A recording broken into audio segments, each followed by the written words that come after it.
आज ये हमारी मोदी सरकार नहीं होती, चाइना हमारे देश को ले लिया होता। ये क्या सुन रहा हूँ मैं? बहरहाल आपको व्हाट्सएप से ज्ञान मिलता है कि नहीं? बहुत मिलता, मैं व्हाट्सएप पर बहुत सब देखता हूँ, यही सब देखता हूँ। बैगन। और वैसे आपने पढ़ाई कहाँ से की है और कितनी की है? मुझे नहीं आता।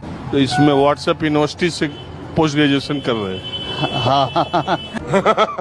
जो ज्ञान आपको नहीं मिला वो व्हाट्सएप से मिल रहा है। हाँ, जो हम कभी सपने में नहीं सोच सकते थे कि हमारी इतनी कम एजुकेशन में इतना जानकारी हो जाती, वो इस समय हम मोबाइल से कर लेते हैं, व्हाट्सएप के माध्यम से।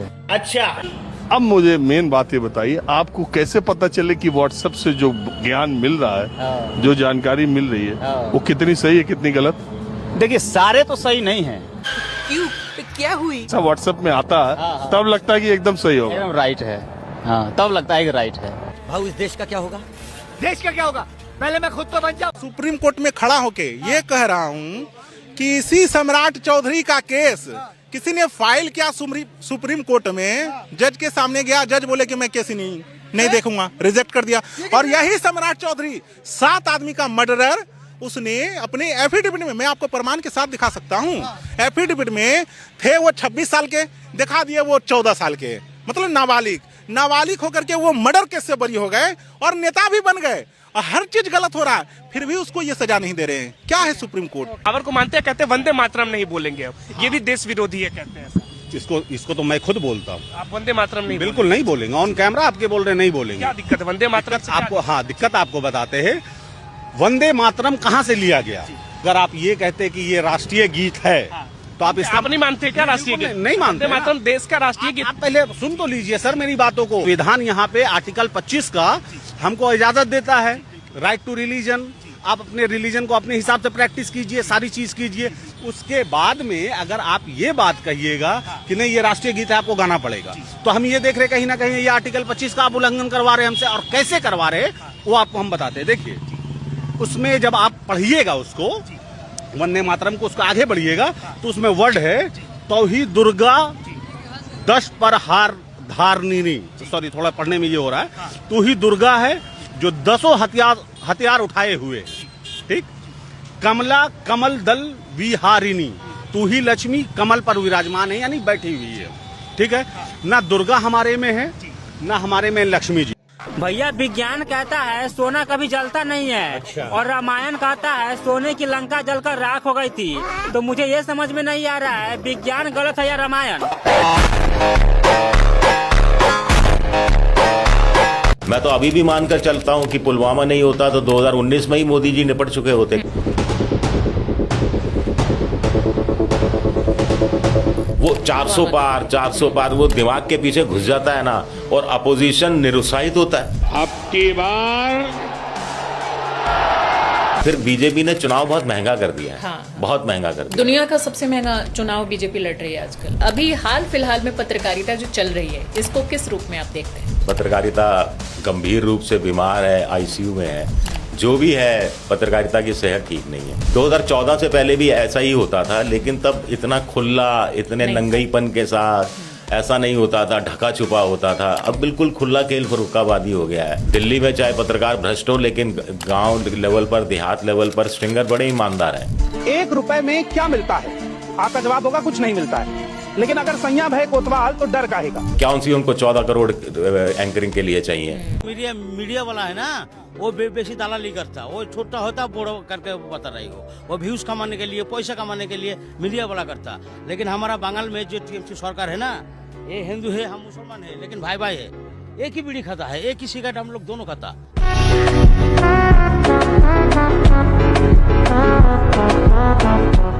और न्यू ईयर तक चेतावनी दे रहा हूं मैं मुख्यमंत्री और प्रधानमंत्री को कि अगर आप नहीं माने तो हम लोग भूख हड़ताल पे इसी जगह पे बैठेंगे, लेकिन हम लोग रुकेंगे नहीं। बड़ी खबर सुप्रीम कोर्ट से आ रही है। अरावली पर सुप्रीम कोर्ट ने अपने पिछले फैसले पर ही रोक लगा दी है। ये बहुत बड़ी खबर है। राजस्थान है, यहाँ का जैनजी सरकार के हिसाब से नहीं चलेगा, ये सरकार को अपने हिसाब से चलाएगा।